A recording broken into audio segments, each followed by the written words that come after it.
काय योग आहे. खरं तर मला सतत असं वाटत राहतं की दोघांची जी वाढदिवस म्हणजे त्यांना खूप शुभेच्छा. भाऊ आहेत आमचे. जरी दादा म्हणाले की त्या काय माझ्या बहीण आहेत का, म्हणजे लाडकी बहीण योजना जाहीर करणारे अजित दादा मागे असं म्हणाले की सुषमा अंधारे काही माझ्या बहीण आहेत का, त्यांनी अजून कोणाकडे जाऊन रडावं, माझ्यासमोर कशाला रडतात. पण तरी सुद्धा अजितदादांना आणि देवेंद्र फडणवीस साहेबांना आमच्याकडून लक्ष लक्ष शुभेच्छा. आमच्याशी भांडण्यासाठी तरी आणि आम्ही सत्तेवर आल्यावर विरोधी बाकावर बसण्यासाठी तरी त्यांनी सुदृढ राहणं गरजेचं आहे. त्या त्यांना शुभेच्छा.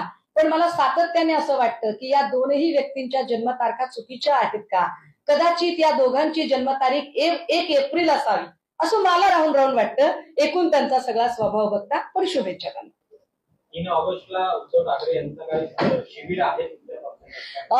3 ऑगस्टला पुण्यामध्ये एक रिलीजियस ऍक्टिव्हिटी आहे. सो आम्ही त्याच्या संबंधाने जरा विचार करत आहोत. Subscribe now and press the bell icon.